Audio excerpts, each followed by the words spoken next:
자, 오늘 말씀을 읽었어요. 이제 가정의 달 5월입니다. 오늘은 자녀주일이고 다음 주일은 어버이 주일입니다. 그래서 팔복 시리즈는 몇 주 후에 이어질 예정이고요. 오늘 말씀은 예수님이 어린이들을 축복하셨다는 말씀이에요. 껴안으시고 그들에게 손을 얹어서 축복하여 주셨다.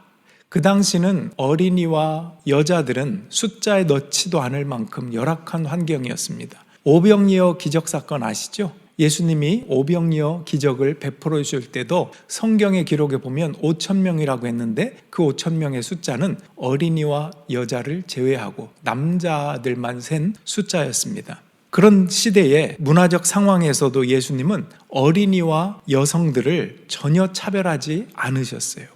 모두 하나님의 자녀로 받아들이시고 존중하셨어요. 성경에 보면 그 어린아이들인데 그렇게 존중하셨구나, 이런 것들 우리가 느낄 수 있습니다. 그리고 사랑하셨습니다. 오늘 말씀에 보니까 그리고로 시작하죠. 그리고라고 하면 그 앞에 뭔가 내용이 있다는 뜻이에요. 어떤 내용일까요? 사람들이 자녀들을 예수님께 데리고 와서 예수님이 어린이들을 어루만져 주기를 바라는 마음으로 데려왔어요. 아이들이 다가오려고 하니까 제자들이 제지를 하는 거예요. 야, 너네들 오지 마. 우리나라도 약장수도 애들은 가라 그러잖아요. 예수님이 말씀하고 전하는데 방해가 될까 봐 제자들이 막은 거예요. 오지 말라고, 저쪽 가서 놀아. 애들은 진짜 그 나이에 얼마나 에너지가 많아요. 시끄러울 수도 있고 방해될 수도 있잖아요. 근데 예수님이 뭐라고 하냐면 제자들을 꾸짖었어요. 꾸짖으면서 하시는 말씀이 어린이들이 내게로 오는 것을 막지 말아라. 하나님 나라는 이런 자의 것들이다. 누구든지 어린아이와 같이 하나님 나라를 받들지 않는 자는 그 나라에 들어갈 수 없다. 이런 교훈을 주시면서 꾸짖었습니다.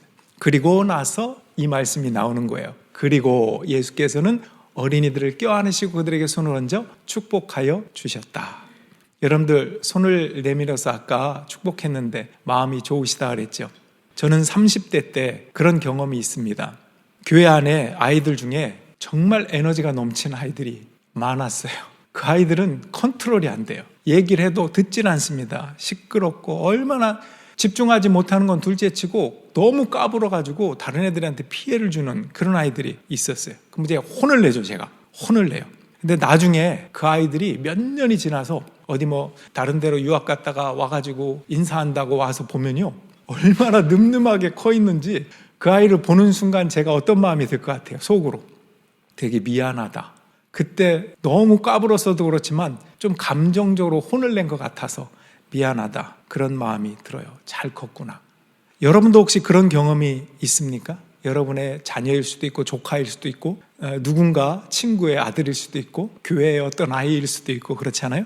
여러분은 개인적으로 어릴 때 심하게 혼나거나 그래서 상처받은 그런 기억을 갖고 있는 분이 있습니까? 제가 왜 물어봤냐면 사과드리려고요. 제가 부모로서, 목회자로서 혹시 여러분 중에 그런 분이 있다면 제가 대신 사과드리고 싶어요. 미안했습니다. 그런데 여기까지 잘 크셨습니다. 고맙습니다. 제가 그런 말을 하고 싶습니다.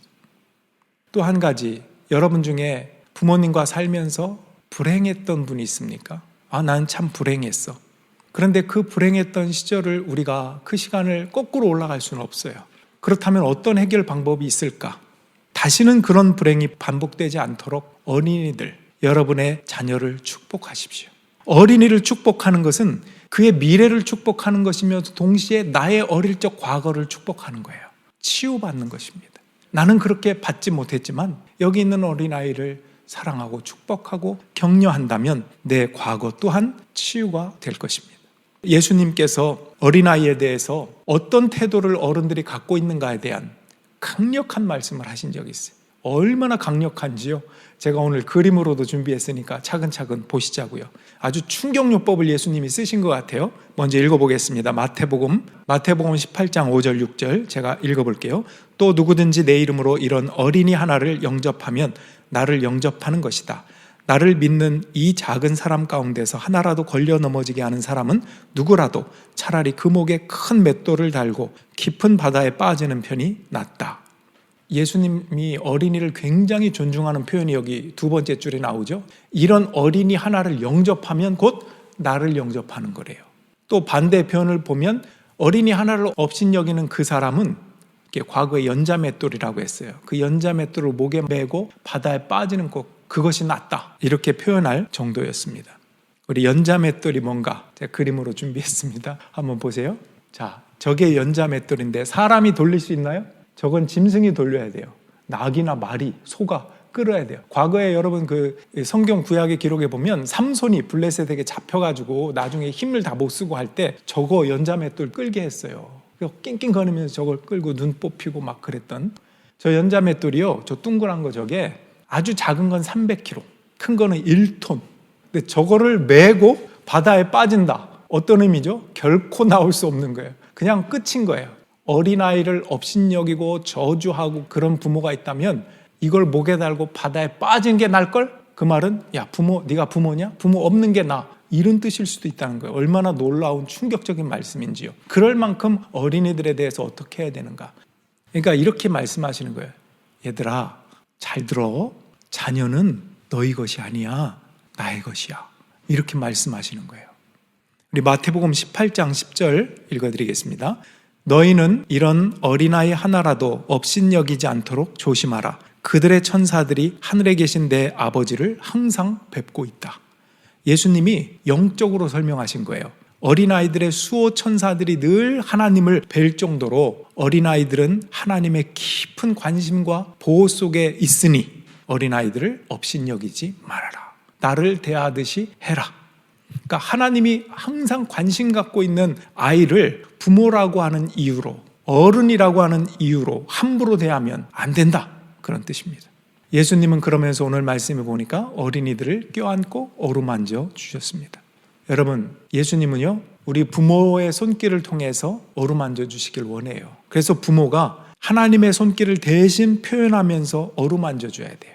어머니 손은 약손이라고 하죠. 낳아요. 진짜 낳는다니까요. 그 어루만진 것뿐 아니라 말로도 어루만져 줄 수 있어야 합니다. 격려의 말을 하는 거죠. 어떤 아이가 있었습니다. 초등학생이에요. 초등학생이라 그런지 매일 축구하는 것만 좋아해요. 뛰어놀고 친구들하고 레슬링하고 그렇게 신나게 놉니다. 근데 노느라고 공부도 좀 못했어요. 노는데 신경을 쓰느라고.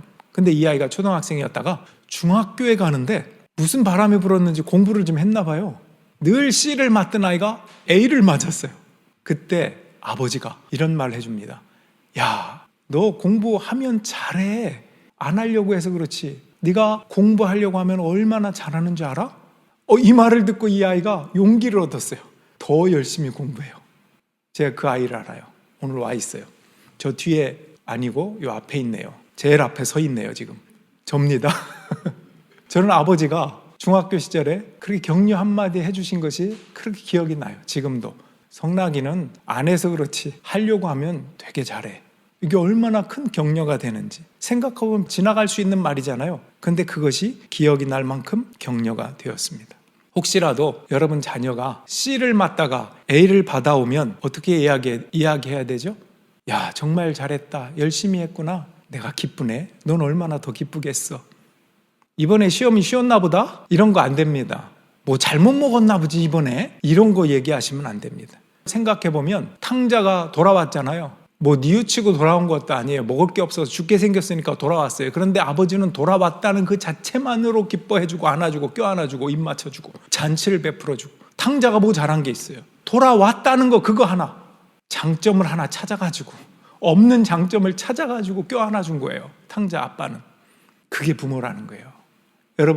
여러분의 세상적인 관점으로 이것도 못하고 이것도 못하고 애는 뭐 잘하는 게 없어.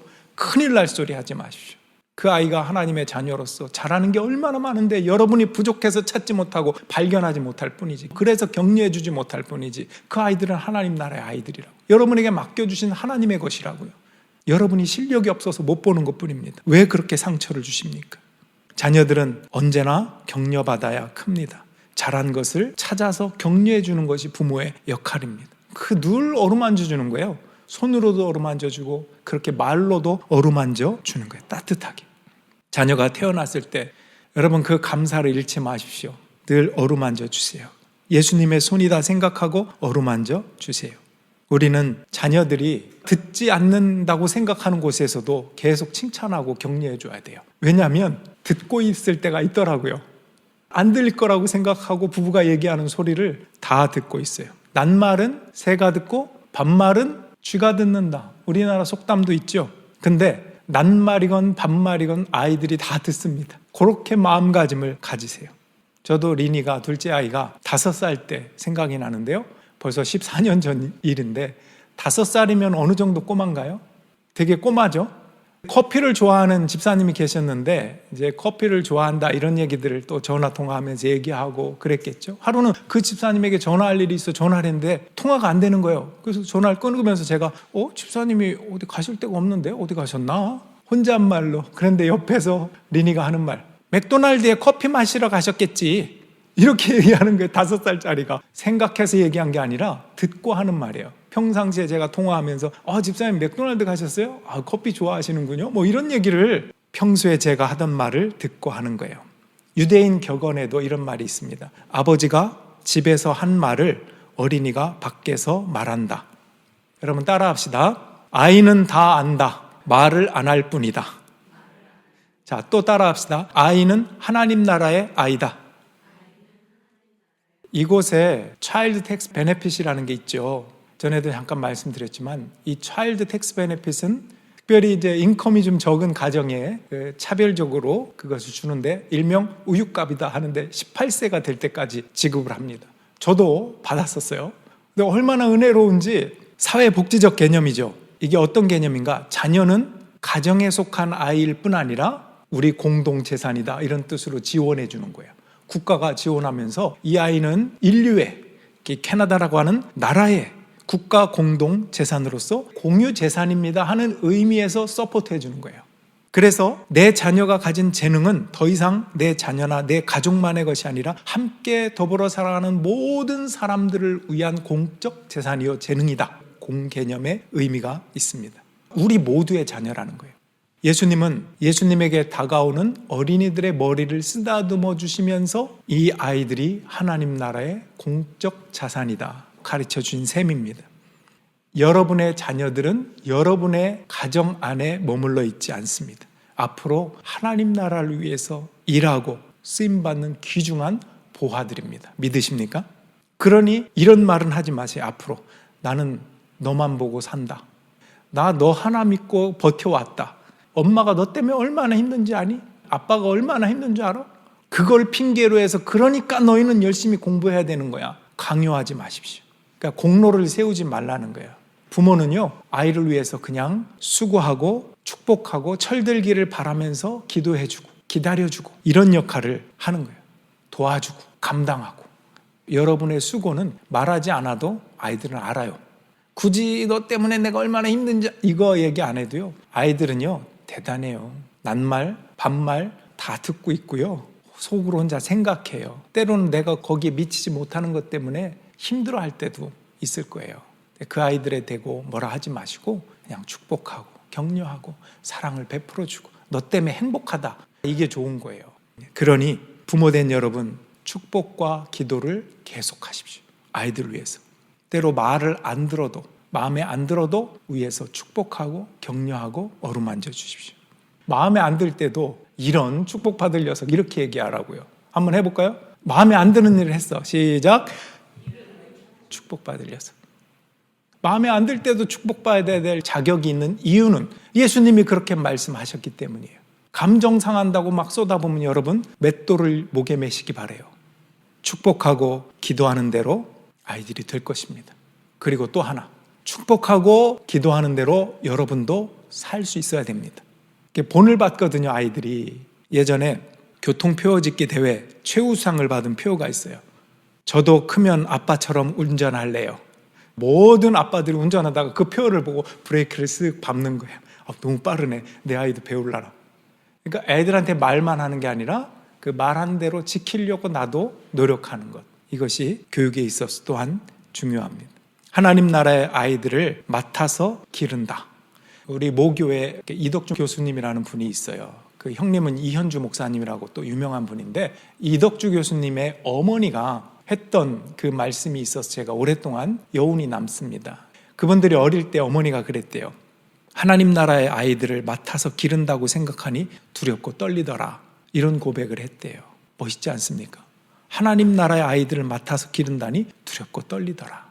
내가 함부로 대할 수 없는 하나님의 아이들을 나에게 맡겨주셨구나. 이런 마음으로 아이들을 대한다라는 것입니다. 하나님의 것이기 때문에. 오늘 말씀을 마지막으로 다시 한번 읽어볼까요?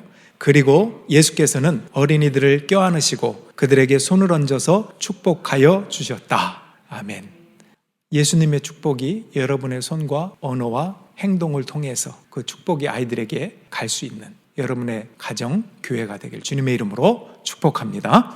이 시간에 기도합시다. 먼저 여러분의 자녀가 있다면 자녀를 이름을 생각하고 얼굴을 생각하면서 이 시간에 기도하십시오. 그리고 우리 교회 자녀들 있죠. 아까 이곳에 나와 있었고 나오지 못한 아이들도 있지만 그 아이들을 생각하면서 기도하십시오. 그리고 여러분의 가족, 친척, 조카들이라든지 친구의 아이들이 있으면 떠올리고 기도하십시오. 여러분의 어릴 적 모습도 생각해 보십시오. 그 아이들을 축복하면서 여러분 속에 있는 어린아이가 치유되고 하나님 앞에 나가기를 원합니다. 아이들을 위해서 기도하고 하나님 나라의 훌륭한 일꾼들이 될 수 있도록 격려하고 축복하겠습니다. 결단하는 마음으로 이 시간 기도하며 나아가겠습니다. 기도하겠습니다.